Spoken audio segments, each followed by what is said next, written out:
Speedweeks in New Smyrna with Jerick Johnson, the driver of the POW-MIA Freedom Car and Team Johnson Motorsports.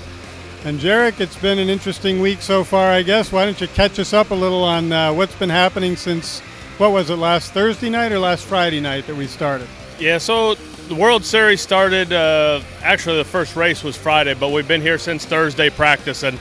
Friday was our first day.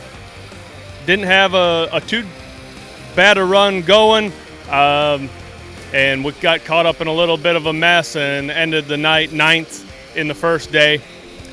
Second day, we found a little bit of speed and got to start on the pole and kind of got shuffled back in that one. So that's Saturday night, and we ended up 11th in Saturday night's melee after starting the pole.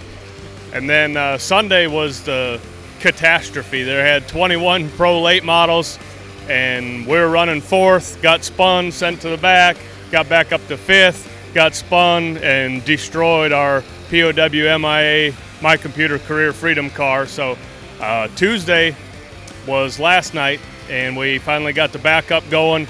We got 9 laps of practice after getting it through tech. Qualified in the top spot, but didn't know what we had for a race type car. And at least last night was a little bit calmer, and again we finished 8th last night, just staying out of trouble and making laps. So looking to make some gains on race speed tonight. There you go. All right, so yeah, I think you started 8th and finished 8th last night, right? Yep, correct. Very good. All right, so you can see it's been a very adventurous week. It's always interesting here at Speedweeks. We never quite know when we start, whether we'll make it to the end, and if we do, what shape we'll be in, good or bad. So it's always a very exciting time.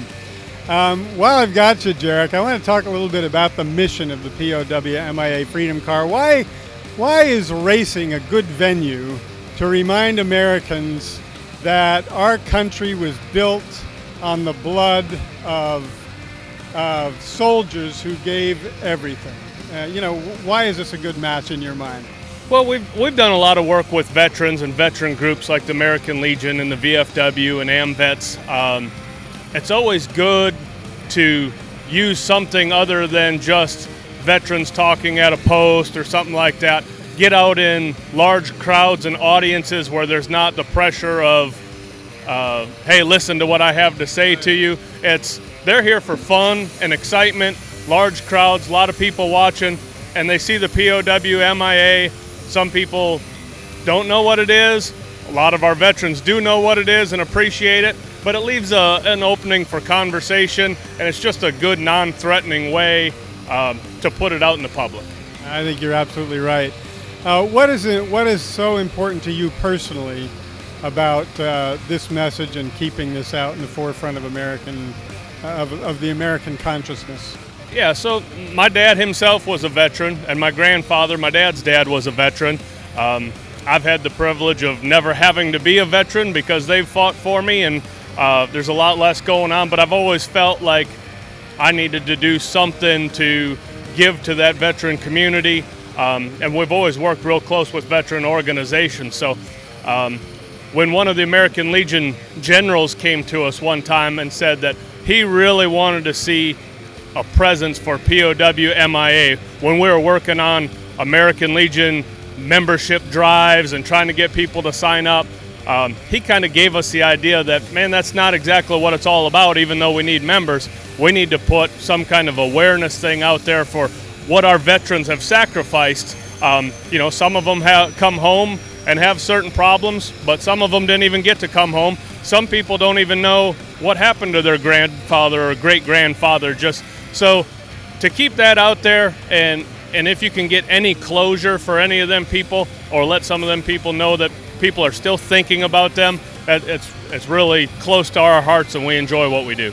Well, that's fantastic, and I think that's a message and a love and a concern that we share at MyComputerCareer. Last night I had the privilege of speaking to several veterans as I was just, standing out in front with our table out there, and it's profound how appreciative they are of the recognition, in as much as, many of them, particularly I talked to several Vietnam veterans. Yep. and that was not a popular conflict. And men were not encouraged to go, and they were not welcome back. That's right. And those experiences are still very close to their hearts and minds. So this is an important message. Now, with the POW-MIA Freedom Car this year, we're actually kind of broadening the horizons a little bit of the scope of the message. It's important. This awareness is important, and one of the big concerns of what's happening with our veterans today is the suicide rate among military veterans. Could you speak to that just a little bit, and how the Freedom Car can contribute to that cause this year? Yeah, like I said, we've done a lot of work with the veterans. So POW-MIA has always been our main mission, just awareness and doing that kind of thing. But you're right, everything is better when you seem to bring it to what's going on in the present time. And with all the stuff that we do with veterans, one of the main things is the veteran suicide. These guys have gone to war and have seen things that we can't even imagine. And when they come back, they have a hard time dealing with it or trying how to figure out to go back to normal life. Because how do you go back to normal life after some of the things you've seen? So we're going to put that in some of our mission this year in helping veterans. And we got some cool things in store. We got some race car experience type stuff that we got two-seater in that I can actually give people rides and stuff this year. So if we can do that with some of our veterans and give them a ride of their lifetime, we're looking forward to doing that this year. Yeah, that will be very exciting. So, all right, and MyComputerCareer, of course, from the standpoint of the veteran community, we're very actively engaged in recruiting, transitioning military folks, and even veterans that are still kind of struggling to find their way to careers in information technology, which of course represents a tremendous opportunity for these guys, and a lot of them that are particularly security minded, and they want to be, that part of that protective force for our country and for their communities. Information technology, cybersecurity, those things give them a great opportunity to do that. Absolutely. Well, we really appreciate everything that you're doing, Jerick, and we wish you great success tonight. And as we continue to fine-tune the car and compete even more aggressively and successfully, is there anything specific that you can speak to about your strategy or your plans for tonight's race? For us in racing, it's very important to run fast and be good. We're very competitive people. When I was younger, I played sports and all that kind of stuff, football, basketball, all that thing. Racing's the same thing. We want to be competitive, but we always look at the POW-MIA car, like you said, talking to veterans last night.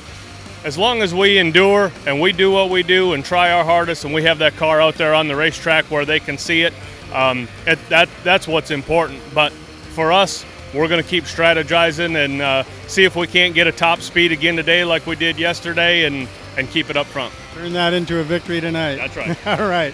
Well, thank you very much. And this is Bruce Ackerman and Jerick Johnson signing off. And we do ask you to keep an eye on the POW-MIA Freedom Car. Look at Speed 51, I think it is, online, and you can watch a lot of these races as they unfold. Also on NBC Sports Gold. Very good. NBC Sports Gold. Thanks a lot.